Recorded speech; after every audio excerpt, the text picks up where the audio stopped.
What up, everybody? It's April Dawn. I'm here to do my Power Season 2, Episode 7 or 8 review. I'm not exactly sure, but it'll be correct in the description box. It's called You Lied to My Face. So, I'm not going to do a rundown of the whole episode scene by scene. I'm just going to give you some of my top most favorite moments in the whole episode. So, in no particular order, guys. I recorded a whole video just now, and I had to delete it because I had a damn piece of lettuce in my teeth. I had a piece of lettuce in my. It was right here. It was big too. So anyway, let's go ahead and get started. Number one on the list is Tasha and Terry Silver. Now, Tasha was getting a lot of hate online from all the men folk. The men folk is mad, honey, that Tasha done went and got her another man. And because Ghost has decided for the moment that he want to recommit. Now, we know God doggone well these writers are writing this show so that we will be upset with Tasha so that when Ghost goes back to Angela, which he's going to do, or he's going to go to someone new, that will be his excuse, okay, his reasoning, because Tasha has moved on. So this will justify him moving on as well.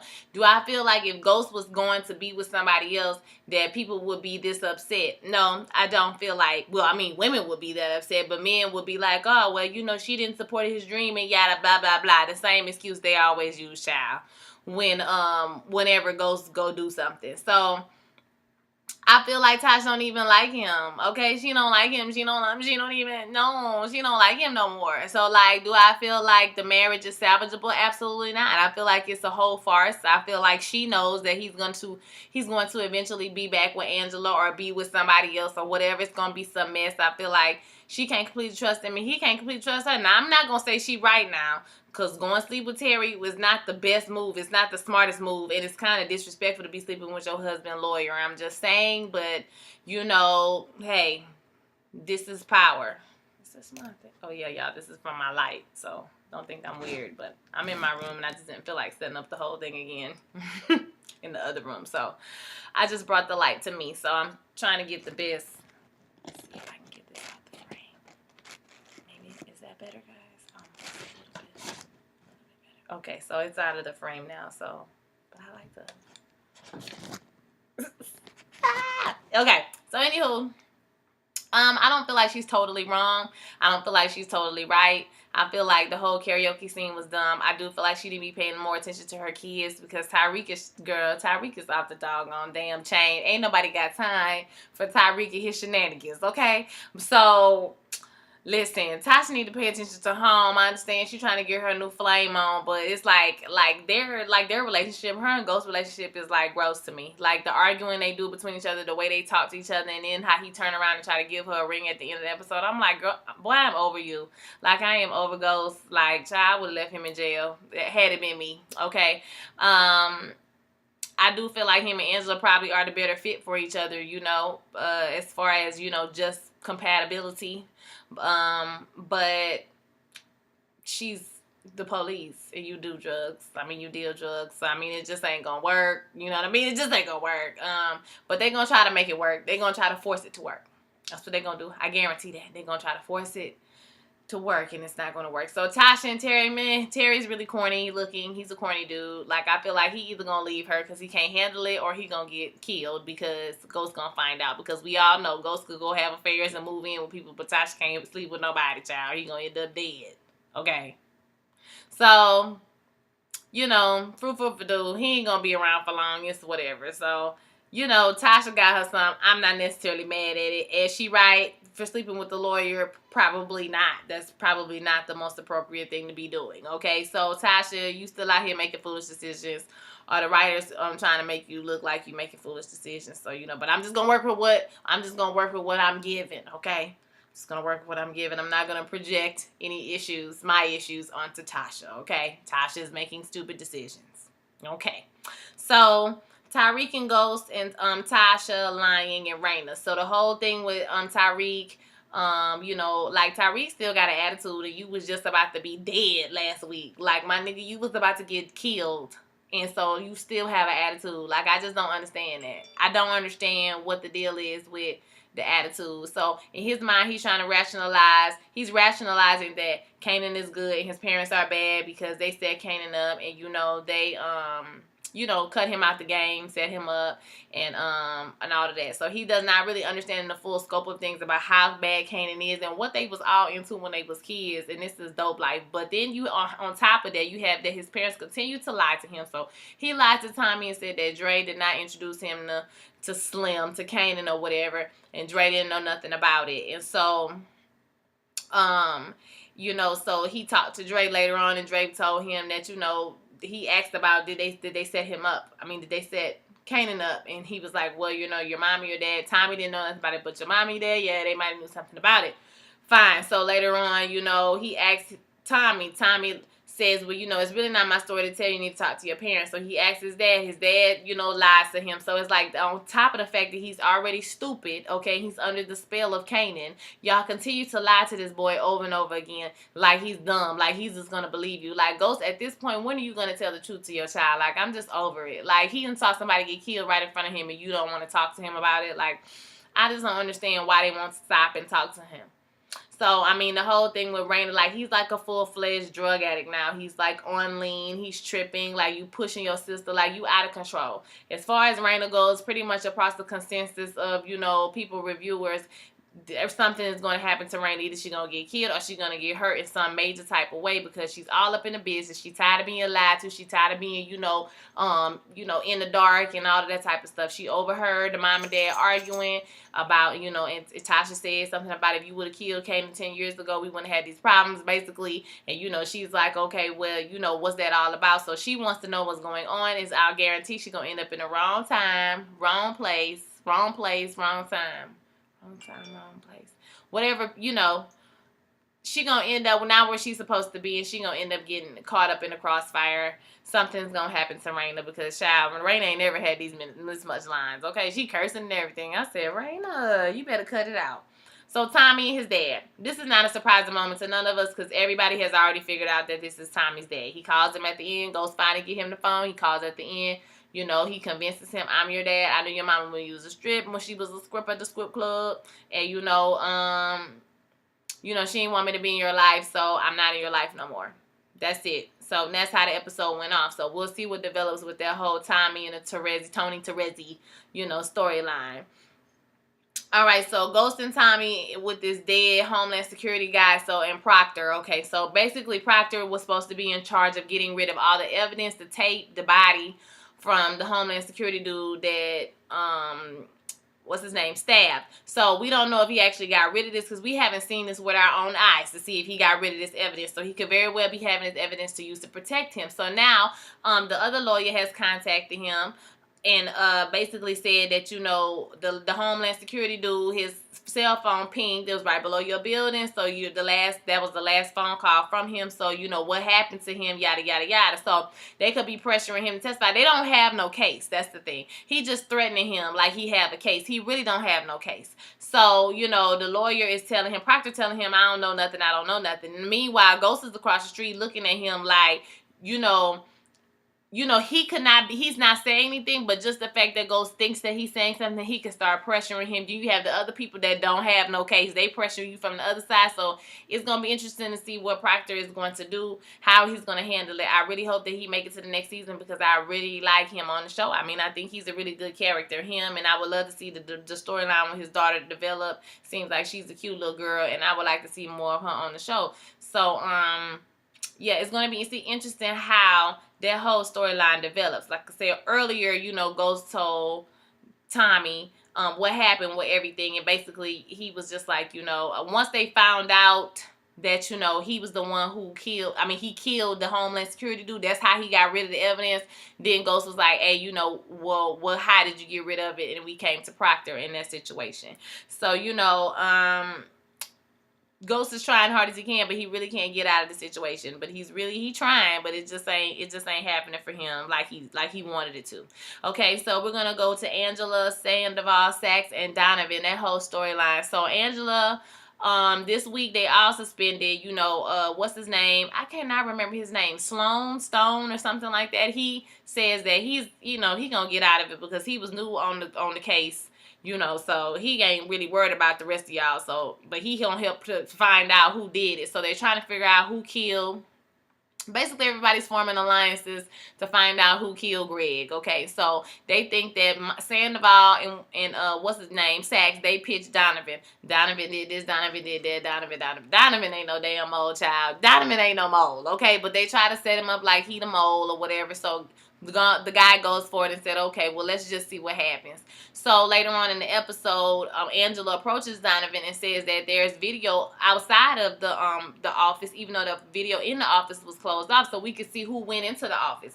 You know, they do the whole thing where he says, no, I'm not going to do it, and then he ends up doing it. So that's basically what happened. So he comes to her apartment later on. Meanwhile, the lawyer, Sloan Stone, whatever his name is, he has approached Saxe and told Saxe, I know you met with Homeland Security dude. And he says, why did you meet with him? Well, I met with him because he said he had evidence, you know, whatever, and he was going to show me the evidence.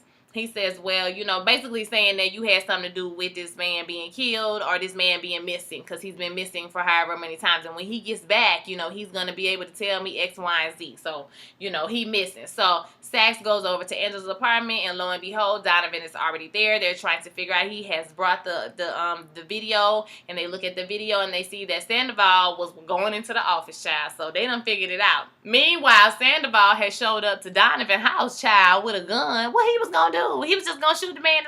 Like, I'm confused as to what he was going to do.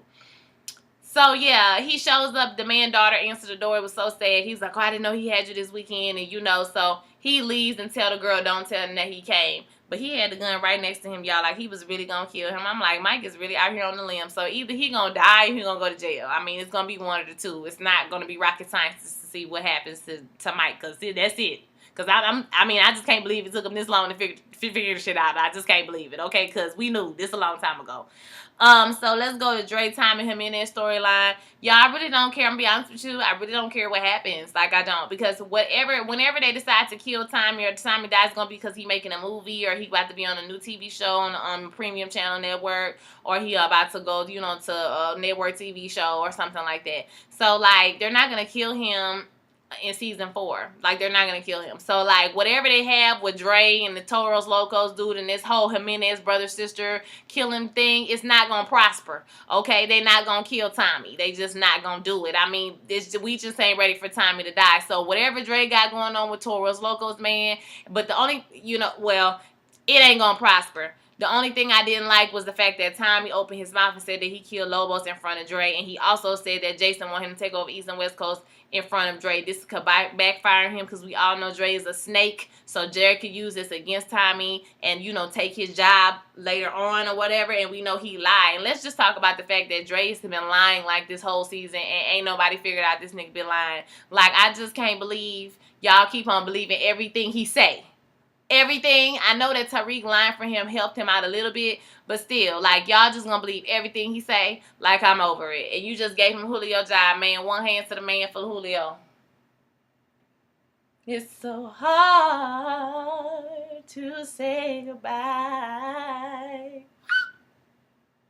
to yesterday.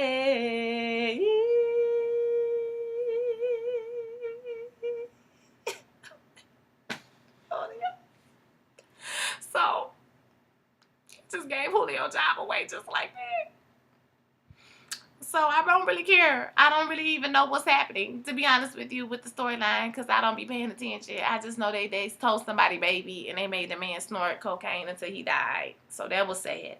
Okay, so let's go to Ghost and Stern. So Ghost and Stern go to a party. This is a party with a whole lot of politicians. You know, he's mixing and mingling. He's making deals for the real estate deal. Yeah, he's mixing and mingling. And so he meets Commissioner, Counselor, Senator, Councilman Tate. And this is Lorenz Tate. Okay, in real life, Lorenz Tate looks so good. My God. See, I couldn't even talk. Got my tongue tied. Jesus, he looks so good. He ain't aged one bit, y'all. He looks exactly the same. Like, what's going on with this man? Like, I don't understand.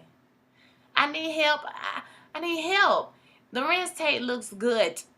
Okay, so he meets Councilman Tate, and Councilman Tate says, "Oh, you dealing with Stern? Oh, okay, well, watch your back, because he a little slick. He a little slick one. But I have some property in my district I think you might be interested in." And he gives him his car. You can tell that him and Ghost had a good interaction. Stern comes up, "Oh no, you don't need to deal with him." And he says, "I don't know about his capacity to be controlled." So I paid attention to that line, and Ghost was like, "Well, it's a good thing you're a silent partner. So be quiet, be quiet." Okay, you silent. I'm gonna need you to be quiet. So, quiet. Yeah. I'm gonna need you to be quiet. Okay?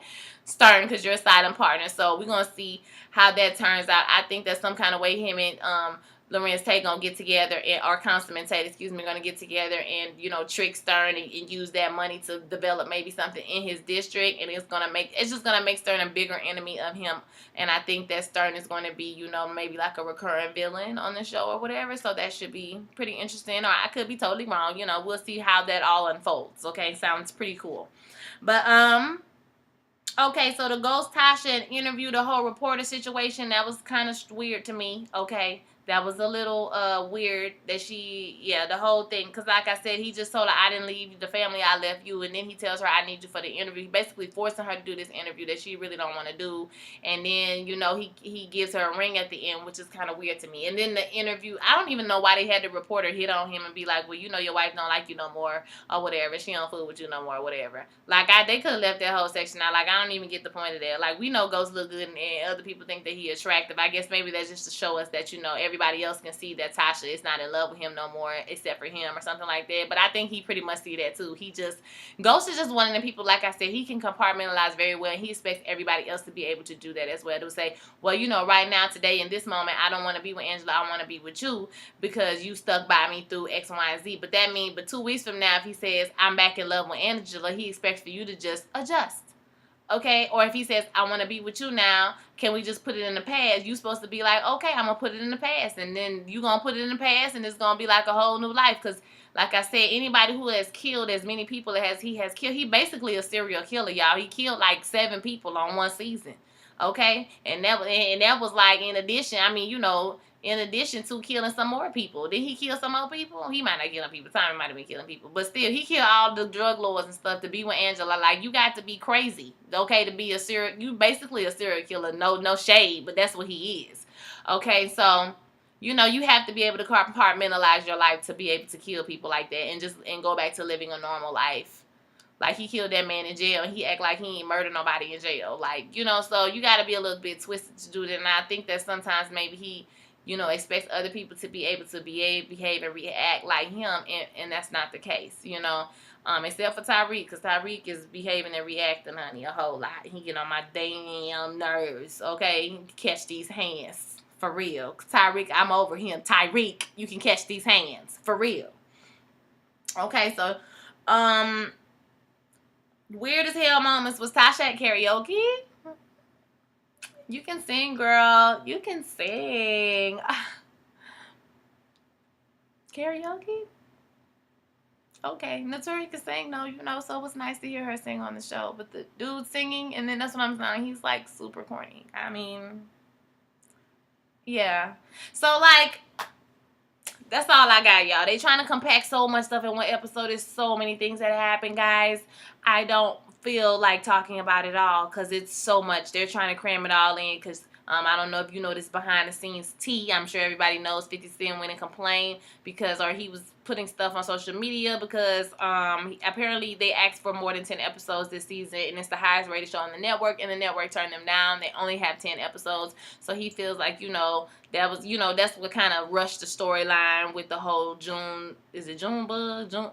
Child, what's her name? Jukebox, and that whole situation, because they were supposed to have individual episodes, but they wasn't able to do that with the short amount of time. So everything is kind of jammed into one episode. There's a lot going on in every episode. So I just figured this would be a shorter way for me to, say what I needed to say, and we can talk about it. So, like I said, I would love to hear your thoughts and opinions. Trust me, if you don't agree with me, I feel like that's great. We can have a good discourse with each other as long as we keep it respectful in the comments. Y'all, it's just a TV show. I don't take this stuff seriously, okay? So, say what you got to say in the comments. We can talk about it. We can go back and forth. Are you team Tasha or are you team Ghost? You feel like Tasha's shady? Do you feel like she wrong? Whatever. Oh, I did read somewhere that money that he gave that the check was for the bail that they didn't get. That Tasha used some of that money to keep Keisha quiet, to shut her up about the weave shop. So I don't know about the rest of the money, and I don't know if they're going to explain that throughout this show. So I'd love to hear your thoughts. Don't forget to like, comment, and subscribe. Turn on your notifications. Share my video with all your friends. Okay, I will see you guys next week. Peace.